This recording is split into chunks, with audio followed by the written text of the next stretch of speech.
Afternoon. Welcome to this edition of Faith, Family, and Political Affairs. I need to apologize to you right away because I am fighting a cold, and so my voice is a little bit strained. But I have put this video off for almost a week, and now I feel I must address some of the issues in our country right now. So please forgive the raspy voice. I'm going to begin this evening. We have a mix of, I'm actually recording on Sunday evening. We have a mix of topics to address that, of course, were just really preempted by the news that there is an agreement reached between Iran and the United States that should apparently, I don't know if it'll end the war, but it certainly is supposed to give a pause to the war. I just heard a little bit about it on a news report that said at least a 90-day ceasefire is expected. But we will talk about that a little bit more toward the end of this video. My planned topics, I wanted to start off tonight with some news about ICE funding. And as you know, ICE stands for Immigration, Customs, and Enforcement. And this is the lead agency for all of the immigration raids, the picking up of people, adults and children, and the detention of them before being deported. And so there's an update presented to us by Senator Raphael Warnock of Georgia. And so I just wanted to let you hear from him directly. And I'm going to share the screen and let him tell you this latest update.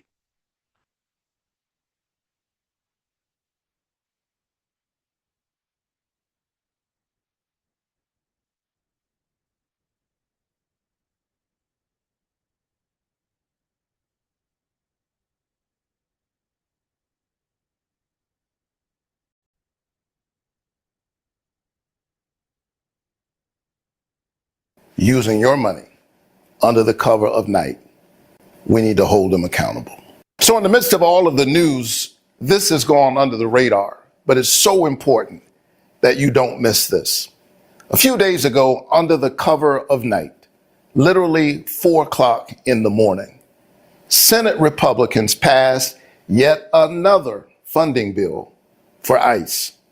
Remember that before the Senate convened that night, ICE was already bigger than the United States Marines.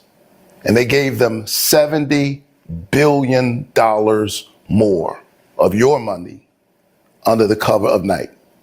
Donald Trump wants you to believe that there's no money for health care, there's no money for child care, there's not enough money in the wealthiest nation on the planet to make sure every child has food to eat, not enough money for cancer research, but there is plenty of money to fund an unchecked paramilitary force that is accountable only to him.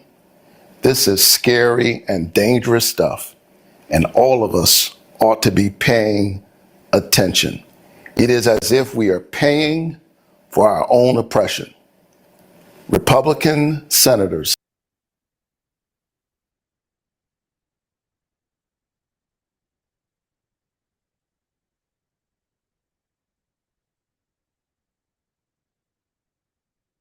Okay, I hope that you were able to hear the video clearly.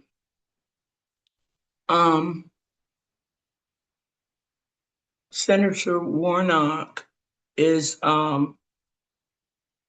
sharing the news that at 4 a.m. Recently, the Republicans held sort of a stealth meeting in which they voted, as you heard him say, to give 70 billion additional dollars to ICE and to the Border Patrol. And if you didn't hear what he said, these agencies are already funded more than the military or the Marine Corps, I believe he said, a branch of our military service. They're already receiving more. So this is an additional $70 billion. Again, monies, taxpayer dollars that they did not come before the American people to tell us why the money is needed right now, in addition to what these agencies are already funded. And of course, this is happening, as he noted, while other needs of the country go unmet. Healthcare needs, food needs, farming needs, so many essential needs of the country that the government has heretofore provided. The reason that we pay into the pot by excuse me, by willingly paying our taxes, whether it be taxes when you go into a retail store, whatever you pay your taxes on, some of them are state taxes, of course. But those taxes end up going to your government. And then, of course, your home owning taxes and all of that. The reason Americans don't fuss about that is because we know that when these services are funded, we know that when we need them in the course of our lives, these services will be there. So it is a travesty that there seems to be, with this administration, funding for everything except the needs, the basic needs of the American people. So I really appreciated the fact that I'm almost calling him Reverend Warnock, because he certainly does wear two hats. He is also a minister. But Senator Warnock is sharing this information that may not otherwise become public because it happened under the cover of darkness at 4 a.m. in the morning. And so now you know. And I don't know what you will do with that, but just understand that if some hospitals in your community are closing down, if some of your farming neighbors are losing their farms, or seeing some of their crops have to be wasted, if some of your neighbors are not receiving the medical attention that they need, you can look to this kind of overindulgence, I call it, of the military and of whatever whims of this president that he feels need to be funded. He will somehow find the funds to do that. And that leads to my next topic. Of course, you remember the Anti-Weaponization Fund. That was the $1.776 billion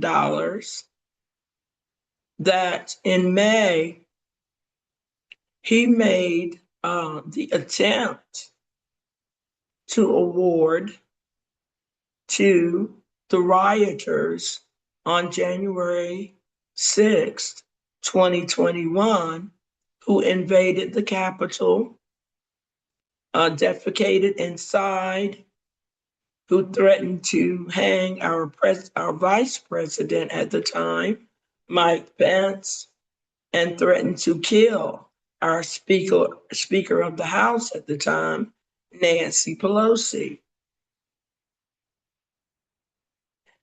And to add insult to the injury, this president pardoned all of those people who stormed the Capitol on that day. He signed their pardon on the first day that he was in office. This is how important it was to him, because he called that day a day of love. These people were carrying handguns, the long guns. They were carrying grenades, knives. They attacked the Capitol Police, who were there, of course, to protect our legislators as they oversaw our peaceful transition of power. That is the certification of the presidential vote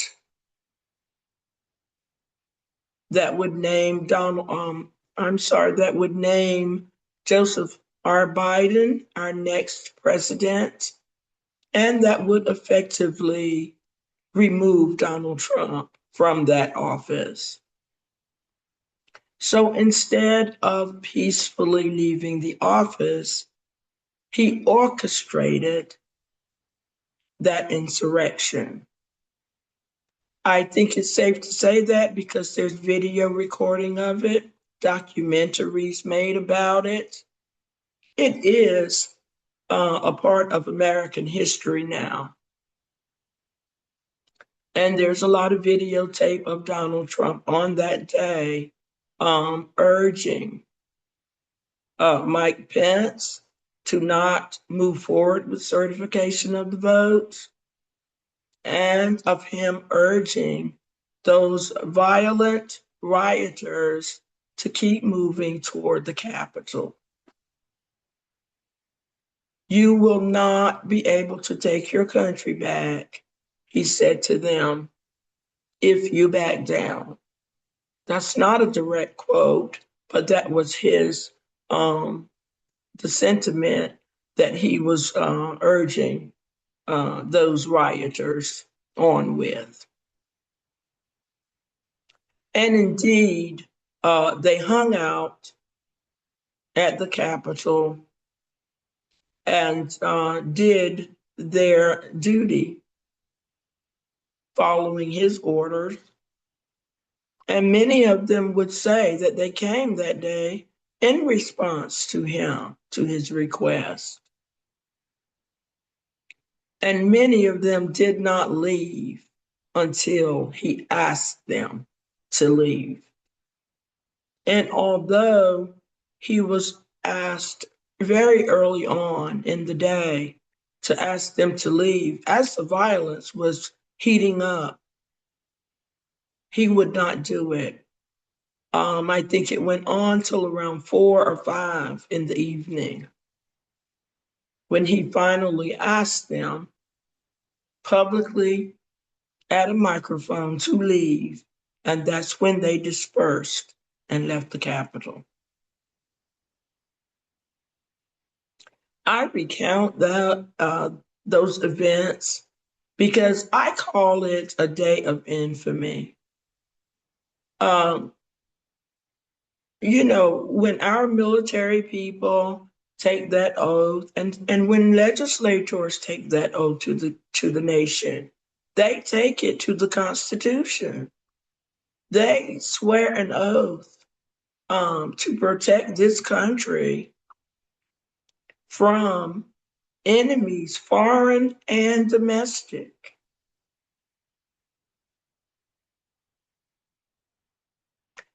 I think it could be argued that on that day, Those people were enemies, domestic enemies of this country.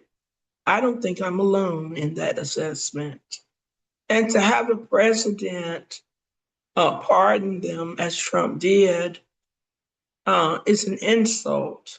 But then to try to pay them $1.776 billion of taxpayer money, which he said was to help redress some of the pain and suffering that these rioters, these thugs, experienced by being prosecuted for their actions on that day. Just let that sit for a minute. Your president was more concerned about the pain and suffering of these thugs than he was about the life of his vice president at the time, a man who had served loyally under him. I think many people would say that Mike Pence had been a loyal vice president to Trump. So we won't stay on that too long. But we are grateful that Senator Warnock made public this attempt in the middle of the night or early morning hours to give yet another $70 billion to these ICE goons who operate only at the whim of Donald Trump. They are not police officers. They wear their masks. They do not have to identify themselves to people. They do not have to have warrants before going into people's homes. They operate unlike any other law enforcement in the nation. And as the senator said, if we as Americans allow it, it is as if we are complicit. We are saying we're okay with it. So it was very comforting to many when a judge, a federal judge, decided that this fund should be halted altogether. It is permanently suspended, this $1.776 billion for the insurrectionists. Of course, Congress in its impotence right now, they were heading toward a bipartisan agreement to scrap that fund, which was called the Anti-Weaponization Fund by Donald Trump and by J.D. Vance and by the acting Attorney General, Todd Blanche.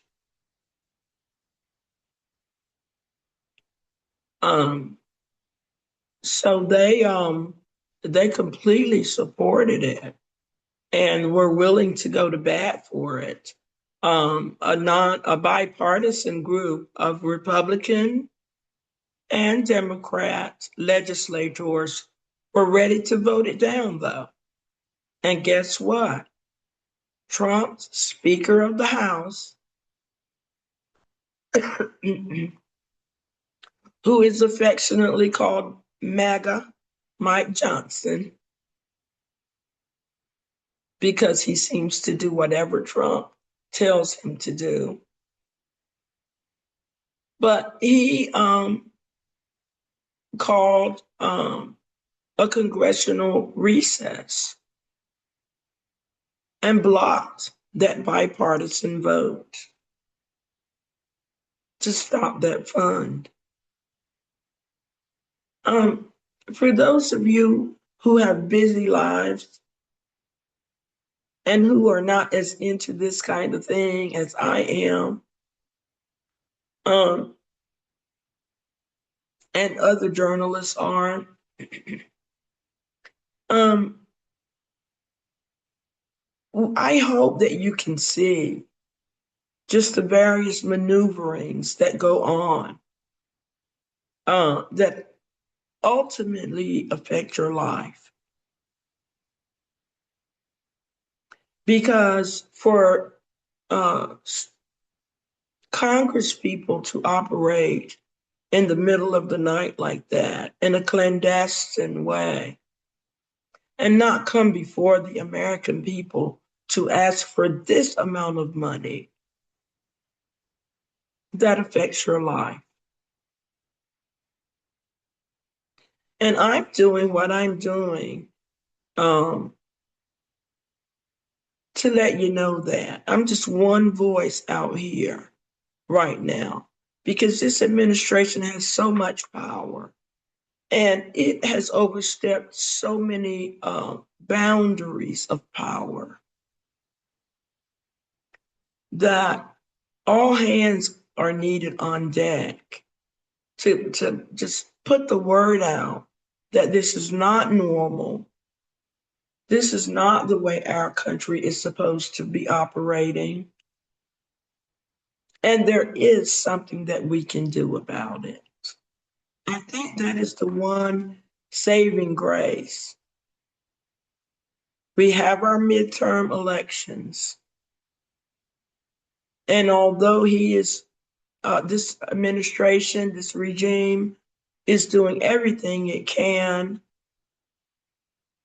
to impact the midterms, which are now about 4 months away in November, or 5 months. You know, he has had his Supreme Court to strike down the Voting Rights Act in an blatant attempt, to diminish and dilute the power of the Black vote in the Deep South and throughout the nation.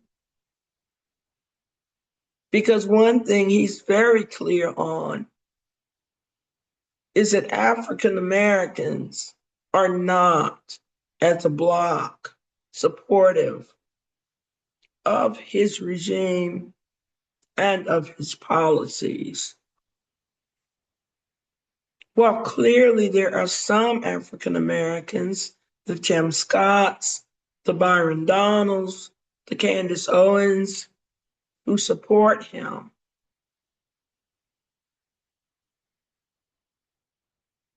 the majority, 92% of African American women voted for Kamala Harris and Tim Walz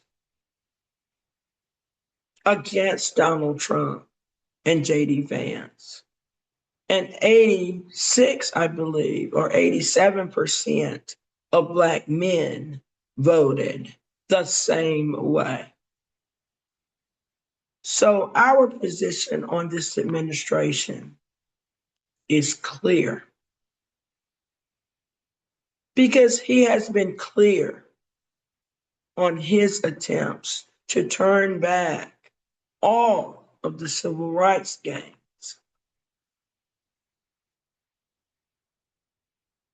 Having his Supreme Court strike down the Voting Rights Act was a gut punch for African Americans,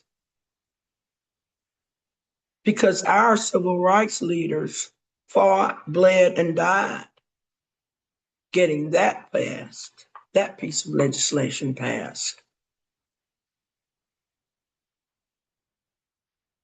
And we won't even talk about the 300,000 Black women who have lost jobs since this administration took office, and the striking down of the DEI programs, diversity, equity, and inclusion throughout the government, for sure, and Donald Trump has vowed to punish by removing government funding for other agencies, for universities and other entities that promote and still support diversity, equity, and inclusion. So we're very clear that he is not a friend of the African American community. As we await the Supreme Court's ruling on the 14th Amendment, which is the amendment, as if you've heard and listened to any of my videos, which is the amendment that secures birthright citizenship for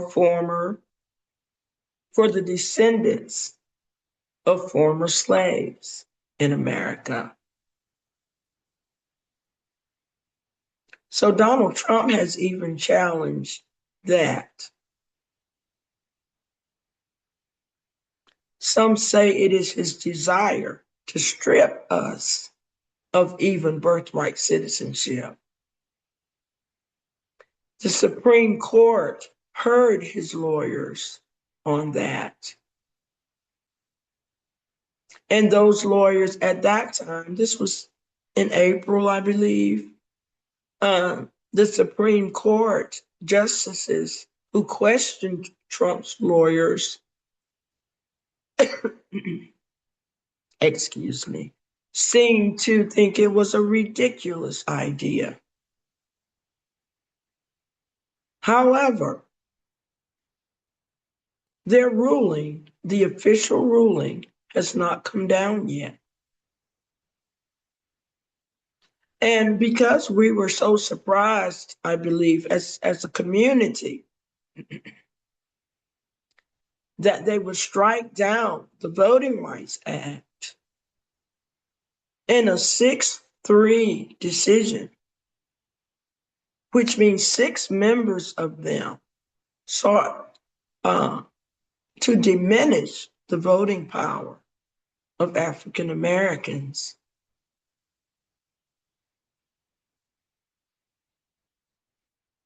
So we are clear that we live in a hostile environment right now. And we look forward to November when we can hopefully change some of this. But again, Donald Trump has, made several moves to affect even the midterms, as I noted, by diminishing the Black vote, which he knows will be against him and the Republican Party. He has also gone to various states, urging them to redistrict, to redraw, their voting maps, to draw districts that either eliminate all of the Black dominated districts, or that splits them up so badly that the Black vote is spread out and does not have the power that they would have without that division. So he's very strategic in that way, with all the gerrymandering and redistricting. In addition to that, he has sent government investigators into Georgia and other places to confiscate voting records from the last several elections, especially the 2020 election.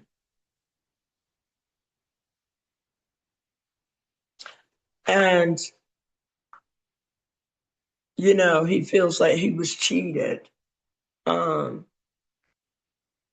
so he is doing everything that he can, and he has even threatened that he will put ICE agents at the voting polls around the country. He says, of course, to protect the integrity of the vote. But many, many people who have lived through the years of segregation and who remember a time when it was life-threatening for some to vote. Many people remember those times, and they believe that to have ICE agents with guns and masks at the voting polls would serve to intimidate voters.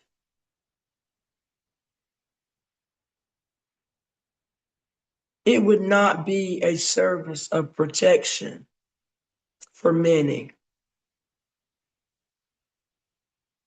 Imagine being Latino when so many are being picked up on the streets, arrested, detained, sometimes not even given a reason. Imagine being in that community and thinking about going to vote and seeing those agents there. Because we know now that even some American citizens have been arrested and detained.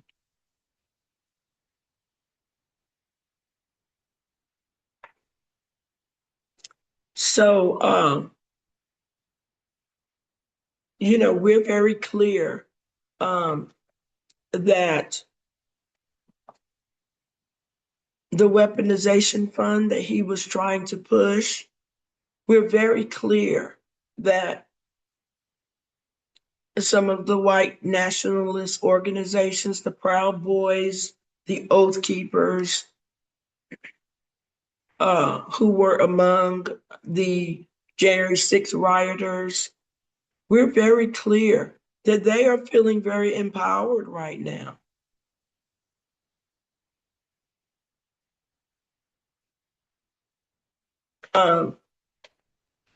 But the one unexpected consequence of Trump's anti-weaponization fund was that African Americans saw themselves in that group when the Trump advocates, J.D. Vance and Todd Blanche, explained that the fund was for people who felt that the government had been weaponized against them. And certainly the descendants of slaves felt that. And many moved toward legal action to see if we could have some share of those funds. Because as you know, our government refuses to even talk about reparations for African Americans who for 400 years worked without being paid in this country to build this country, to farm its lands, to construct its buildings, to raise its children, in addition to raising our own children. No compensation, no pay. And the brutality of the institution of slavery. Okay, so reparations 2.0, 40 acres and a mule 2.0. is a very common refrain right now. And even though that fund has been frozen, some of the legal people, the legislators, led by Congresswoman Representative Ayanna Pressley, in coordination with Representative Summer Lee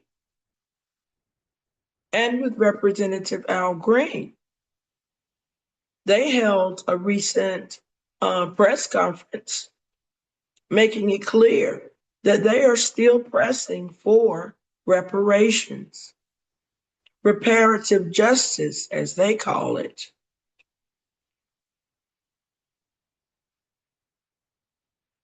And many are saying that keeping their eyes on that weaponization fund to make sure that it really has disappeared is a part of that.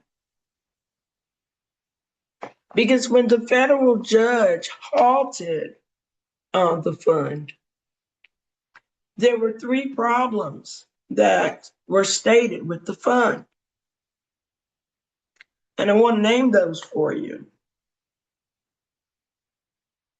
He had a problem with the fund, number 1, because there was never any congressional approval of the fund. It was something created by the Trump regime. They never sought anyone's approval. The Constitution gives the power of the American purse to the Congress, to the Senate, and to the House of Representatives. The president is supposed to execute whatever the Congress says should be paid for. That's the constitutional way. But this president has flipped it with his executive orders and just his blatant disregard for the Constitution. He has usurped the power of the Congress. Even with his war in Iran, which also was never approved by Congress. And the Constitution gives that power to the Congress as well, the power to take this country to war.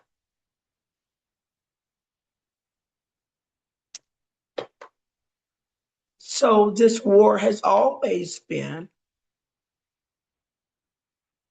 illegal and unconstitutional,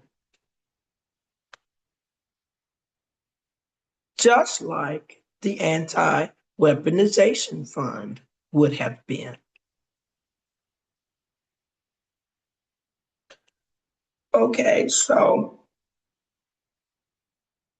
the other 2 reasons that the judge froze that fund is he thought it was unjust to use taxpayer dollars to pay the insurrectionists.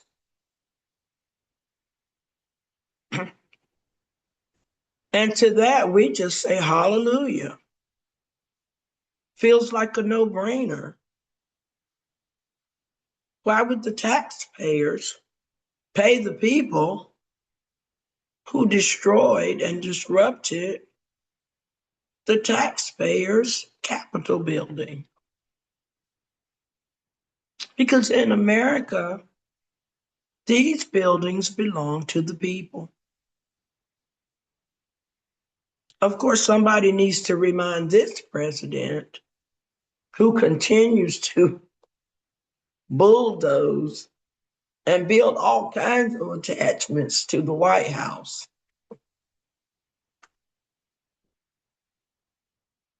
including a wrestling ring. You can't make it up. You cannot make it up. A WWF or WWE monstrosity of a fighting ring, you know, graces the lawn of the White House right now. Because its president wanted that as his birthday gift to himself. He doesn't understand the concept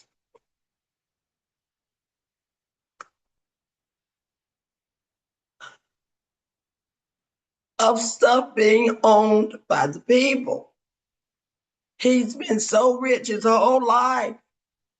He thinks everything belongs to him.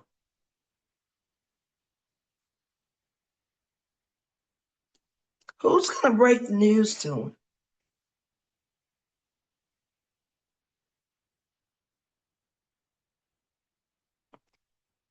I'm sorry. Okay, let's move on.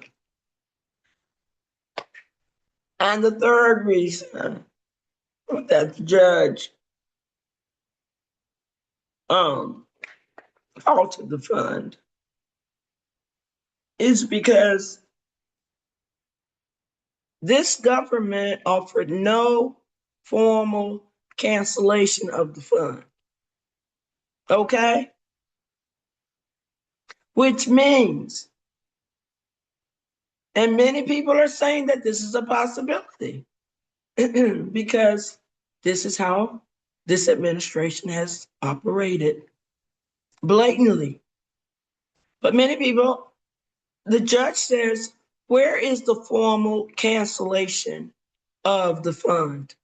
He says it doesn't exist. That's a problem. So that's another reason that he froze it permanently. Because if they haven't formally canceled it, they could revive it under another name. Or at 4 a.m. in the morning. We know that they will do that. You saw the video from Senator Warnock. So the judge said, you know, if there's no formal cancellation of it, what are you planning to do about it?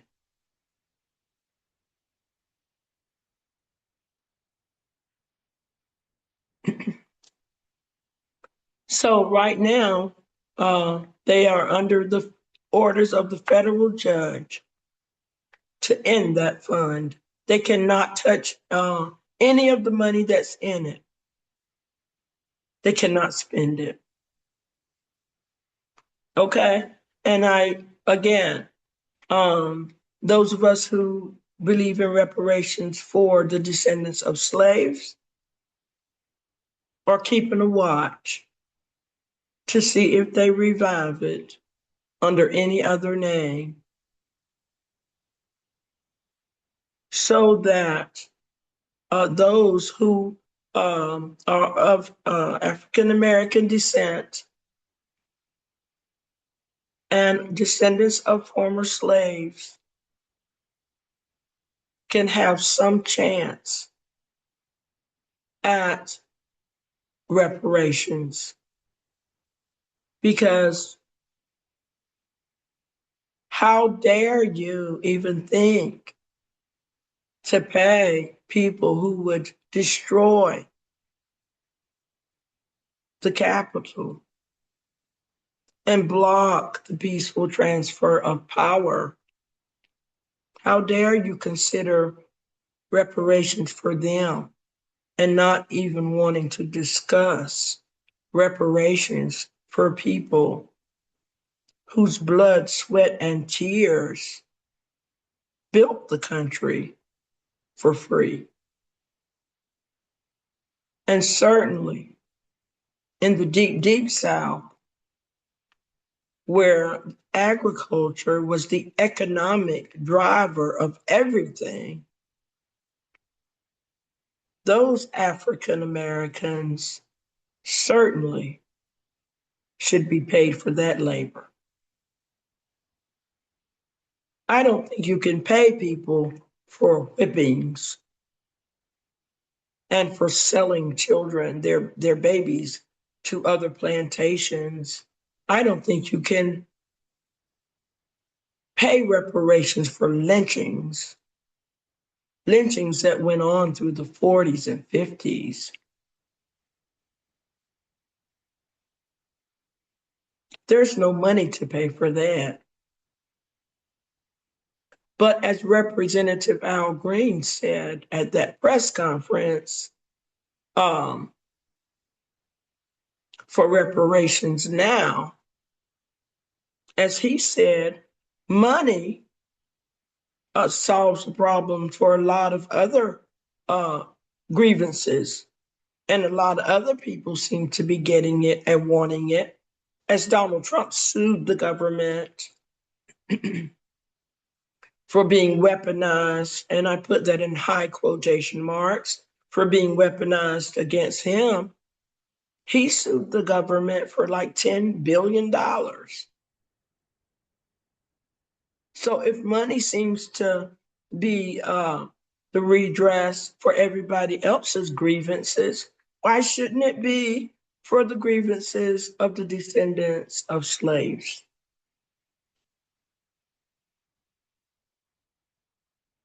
I think it's a legitimate question. I think it's a legitimate pursuit.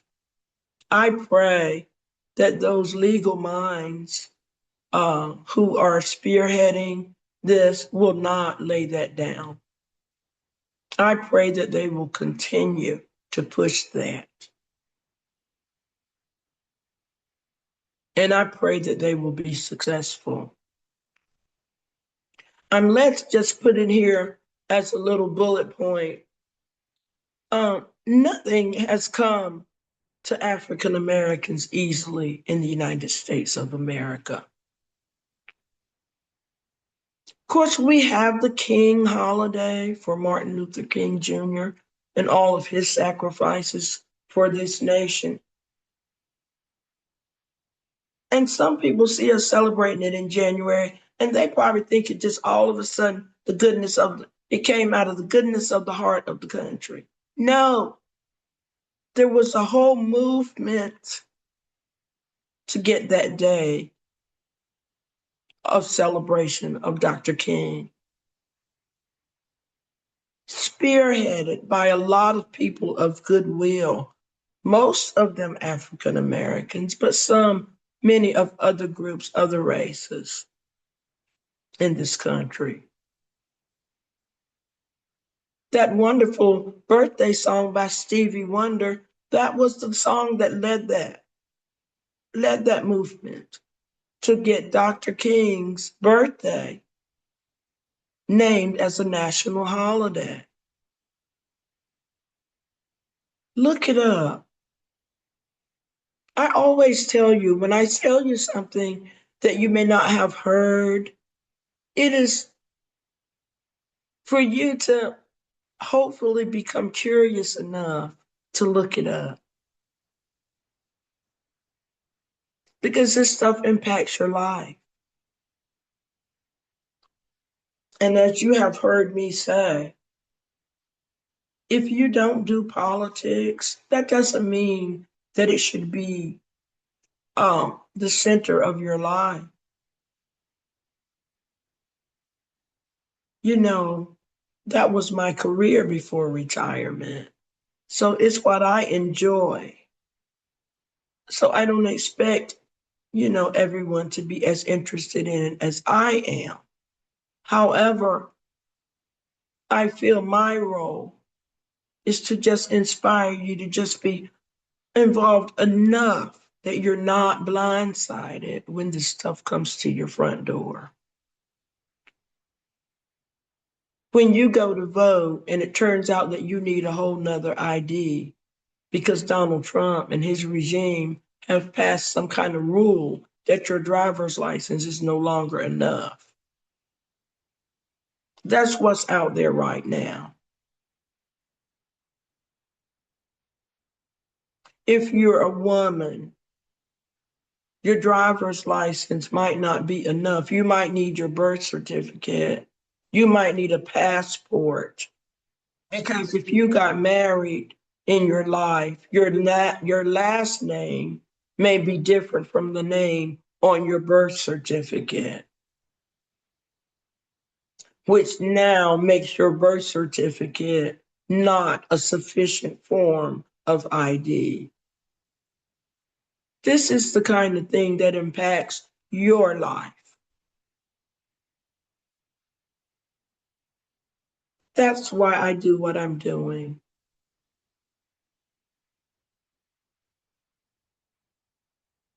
To keep you informed, because you may not be paying attention to some of this. But once I tell you, I want you to become curious enough to find out more, to find out locally. Will it affect me local in whatever town you're in? Excuse me. I'm from a little town in North Carolina where the people mind their own business and they go about their daily lives. Okay? They're not all concerned about national politics. So I remember that, and I care about that, and I want them to know that, hey, pay attention right now. This is different. When they take your voting rights away, that's different.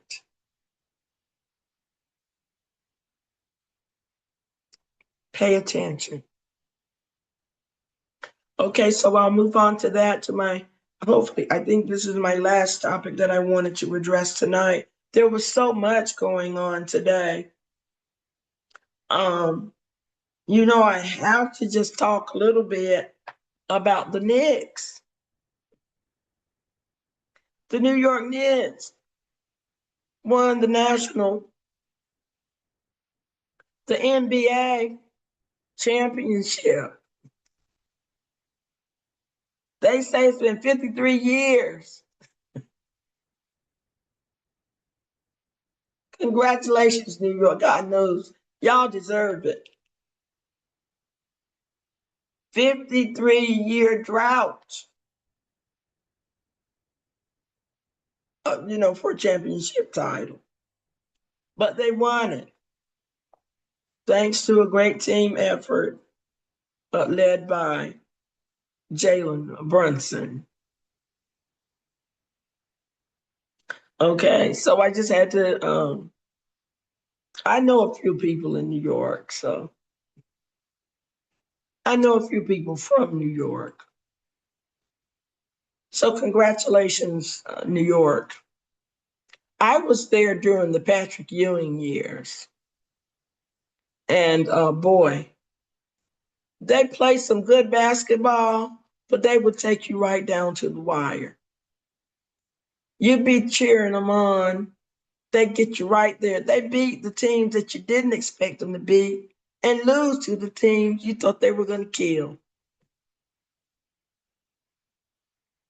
But they were fun to watch.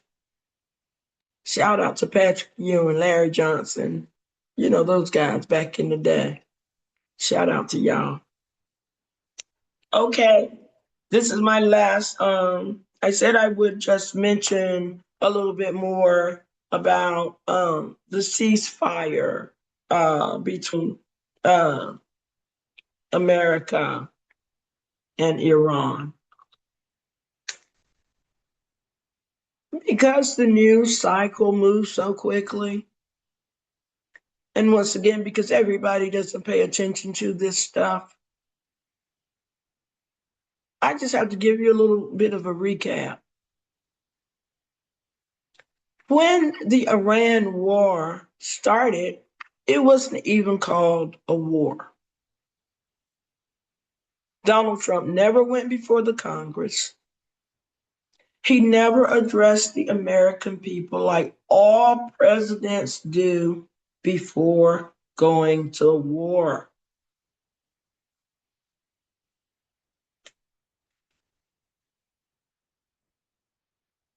Okay, he never did any of that. And when it began, they wouldn't even call it a war because it was led by Israel, Netanyahu. And Trump was just supporting him, supporting his bud.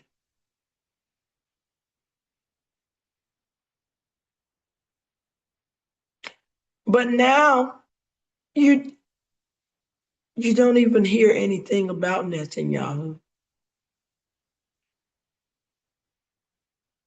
And Donald Trump was saying early on, we've destroyed all of Iran's nuclear capability. They don't have any military power. We've killed all their leadership. All of that turned out to be not true.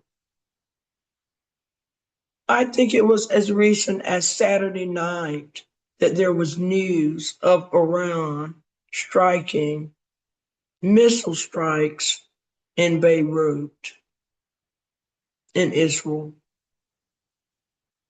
As recent as Saturday.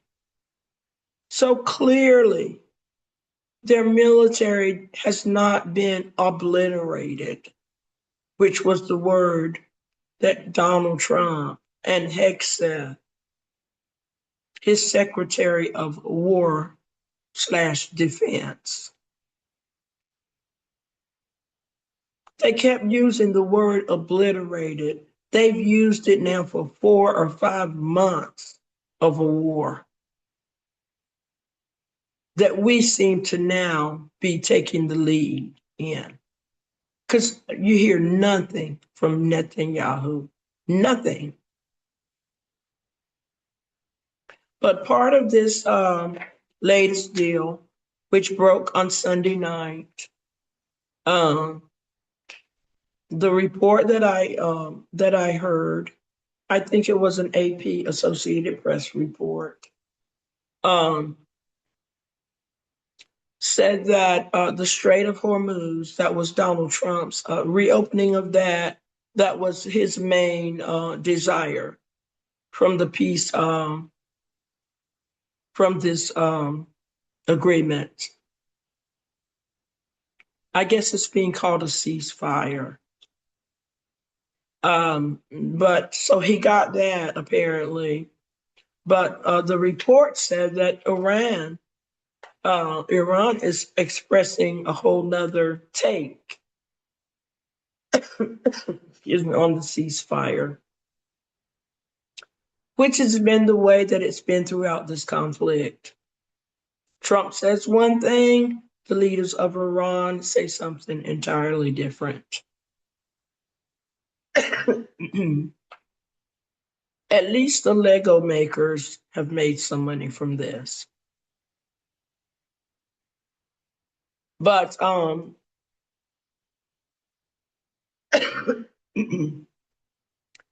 the report said that what Iran got out of the deal was that there would be a ceasefire, a halt to the bombing of Lebanon. Lebanon being an ally of Iran. So those were the key points of this ceasefire agreement, from my understanding. And as I said, it just broke tonight, and I only saw one report. So please forgive me if there's much, much more. I'm sure it's breaking and there's more coming out as I'm recording this video. But that's it. Those are all the topics that I really wanted to address tonight. And again, I want to thank you for tuning in and for bearing my voice. And as always, I wanted to encourage you to pay attention to what is going on, especially as we get closer to the midterms, please be paying close attention to what rules change that will affect you in your hometown and at the places where you go to vote. And I did have a bright spot to share with you. This was a beautiful video that I saw, and wish you would look it up. There were two of them, really. Last time things were so bad, I didn't have any bright spots for you. But as the fates would have it, things change. And so this time I have two. One of them is that the Jackson 5,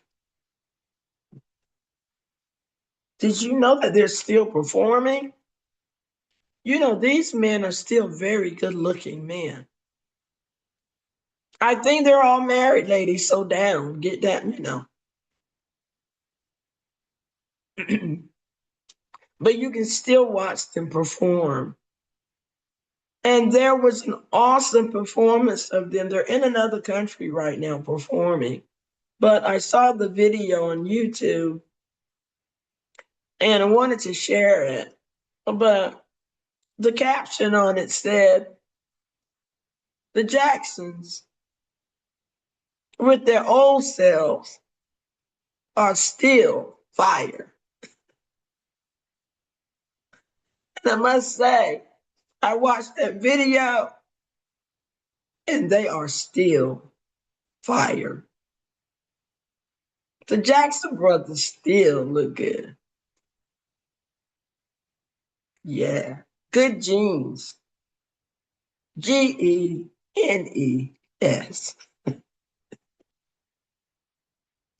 Okay. The other bright spot also has to do with the Jacksons. I want you to go to YouTube and I want you to type in Baldwin Hills Elementary School.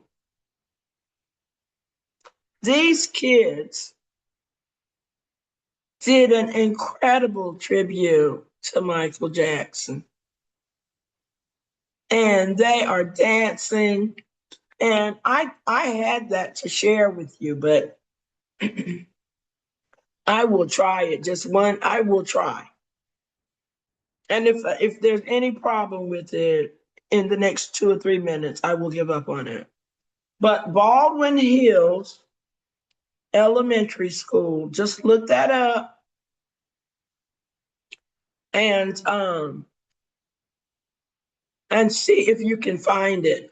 But all of the kids are dancing and to a Michael Jackson song. And they're in all of the costumes from all of his videos. And it is just incredible to watch. So, okay, I'm going to try, I found it. So I'm going to try to share it and then we'll wrap it up. So I present to you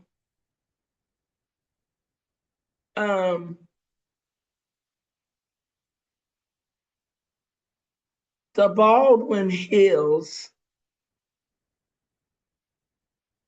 Elementary School.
Love it. Okay, thank you for tuning. This has been another edition of Faith, Family, and Political Affairs. Blessings. See you next time.